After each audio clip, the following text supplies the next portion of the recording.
Hello everybody, my name is Draft Raw, and if you have been following me or this is your first time you seeing me, I am doing a 32 for 32 series. That is 32 NFL team drafts for 32 straight days, and if you can tell by the title, this will be about the Houston Texans. Now, what I gotta say is that just to go through a quick run through of what I've already done, which actually is in the description box below. I've done the North teams of both the AFC and NFC. I've done the East teams for both the AFC and NFC. And I've done the West teams for both the AFC and NFC. And I've also done the NFC South. And now I'm in the very last division of the AFC South. There's literally only, after this video, it's only 2 more teams to go. This is very exciting for me. This was an exciting series, and I love doing it. I will be doing the last 2 teams will be the Colts and the Jaguars, which videos will be coming out within the next 2 days. Tomorrow, yada, yada, yada. But overall, I just want to say, anybody, thank you for watching this series. And you know what? Let's just get straight into it. With the very first pick in the second round for the Houston Texans, they had their first pick in the second round. They decided to select the defensive tackle from TCU, Ross Blacklock. If I just look at my notes, good punch, great burst, can shed, and can push the pocket. This was a guy that I actually really did like on tape. There wasn't a lot of negatives about his his game. He wasn't as athletic or explosively gifted as like a Javon Kinlaw or a Derek Brown. And he wasn't like such a great pass rusher or just one of those quick twitch guys like a Neville Gallimore or I guess like a James Lynch from Baylor. But what Ross did bring was, like I said, a good punch. A lot of times when you're looking at defensive tackles or defensive ends, you want to see a good jab. The good jab to show the offensive lineman back. Good jabs consistently mean usually, you're getting under an offensive lineman, which allows a defensive tackle or allows Ross Blacklock to be able to, one of his other big things was push the pocket.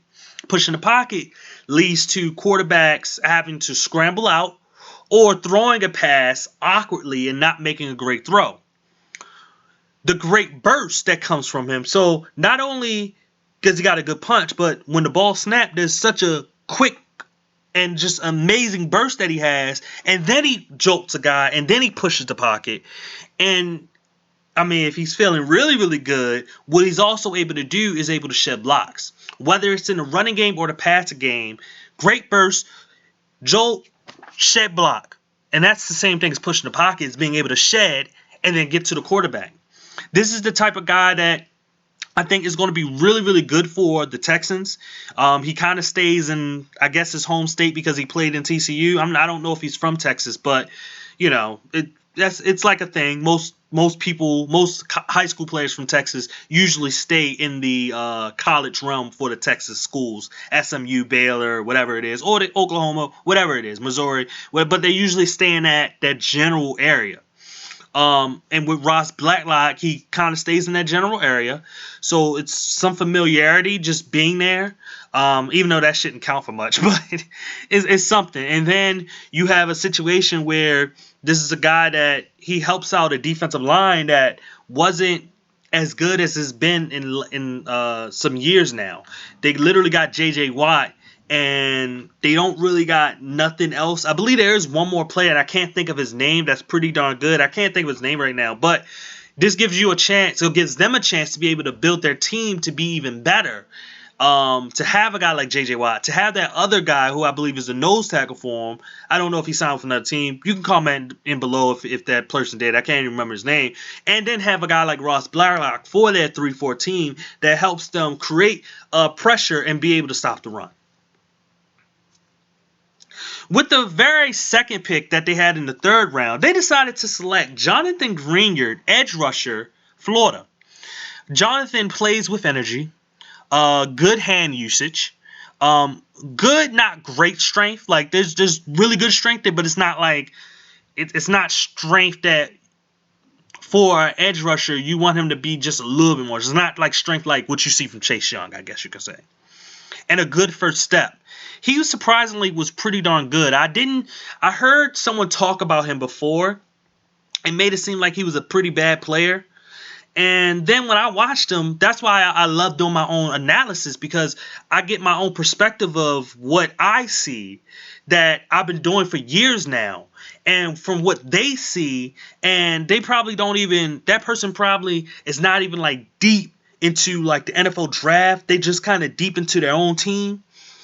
And from what I saw a guy that was completely different than what I was expecting to see.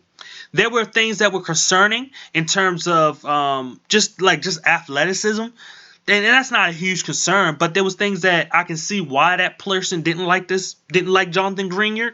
But I would say that from what I saw, there was a lot of positives about him. Like I said, that the energy that he plays with is great. He does have some good strength. It ain't the great strength, but at least it's there. He has a really, really good first step. And his hand use, he loves using his hands. And that's with the hand technique, the hand fighting part, which is great. Now, he's not a gifted pass rusher like a Chase Young or just trying to think of something. I don't want to say Caleb Vaughn Chase on, but Caleb Vaughn could really bend. That's what makes that's why he could potentially be a great pass rusher. But what he does bring is he brings a very, very solid player with Jonathan Greenert. What he brings is a very, very solid player that I think in a 3-4 scheme it's going to be perfect for him, because it's going to be able to use some of the things that he's actually good at and heighten them. He doesn't have to be a strictly defensive end where he has to literally rush the passer every single down. Or even, you know what I mean? Now he can be a guy that can be a little bit more lenient. He can kind of move around a bit. He can kind of guess a little bit more. He can be able to just use his instincts in his brain to be able to diagnose what he has to do. Is this a passing down? Should I rush the passer? Should I actually kind of hang back and not rush the passer and kind of, there's certain things that he can do that he doesn't have to be that great pass rusher that everybody wants him to be. But this is a solid pass rusher and a solid player, and definitely worth the 3rd round pick that they drafted him with. With that 3rd pick in the 4th round, a player that I actually like, they selected Charlie Haack from offensive tackle from North Carolina. To me, and I will tell you why I like him, but just the notes that I wrote. He's a backup swing tackle, right? Anchor, he doesn't have a great anchor. He does have a great anchor because he can't get moved. He's a big time power blocker, so the strength is there for him. He can get beat by a speed in or out, so he gets beat by speed quite a bit. Whether it's like a guy that can like kind of shoot the gap and he tries to get to him and he doesn't get to him, or even the speed out because he doesn't have the greatest feet. But he does move in space well in terms of being able to pull and make plays of like screen plays, pulling to get blocks downfield and stuff like that. That's what he's actually really, really good at. And that's why the reason why the first thing I said was a backup swing tackle, because it gives you a chance to be able to, like, he could be a right tackle, but he also can be a left tackle. Would I consider him being a franchise type of left tackle? No. But in a pinch, your left tackle goes down and you need somebody out there, whether it's for the season or for the game, he's a guy that you can put out there that you can rely on to at least be solid. He's not going to be great, but he's going to be solid. With the very next pick, they decided to select a cornerback from Penn State, John Reed. Pretty average player. Wasn't nothing really exciting. Only thing is that he brings a little bit of versatility because he played on both the outside and the inside. So it was kind of a role of like, he was kind of like a dime linebacker in a safety role when he was in the nickel. But also, you saw a lot of times where he was playing outside corner, which he didn't do that bad at. It was either man coverage or zone. I guess you can say he was pretty solid, but it was nothing really eye-popping. He didn't make exciting plays. It didn't seem like he had the greatest instincts, or maybe they just didn't test him as much. I felt as though they tested him quite a solid bit, like as much as a defensive back should be tested. But it was nothing that he did that was just like, oh wow, this guy has it. It wasn't there for me when it came to him. And then, just to get to the very last pick, they decided to select Isaiah Colter, a wide receiver from, I believe it was Rhode Island. Tall, hands catcher, solid route runner, good release, and he has a huge catch radius. This was a guy that I was surprisingly, really liked. I can't sit here and say he's going to be DeAndre Hopkins. No. DeAndre, great route runner, great hands. There's no way he's like a DeAndre Hopkins, but he's a pretty solid receiver. The Texans have been a team that have been up and down when it comes to drafting receivers. I believe within their franchise, there's only been 3 receivers that are worth a note, and those 3 guys were drafted in the first round. When it comes to the later round players, and when I say of note, Will Fuller, kind of not. And then you got DeAndre Hopkins and Andre Johnson, who are receivers that they got. Did they draft somebody a couple of years ago in the first round?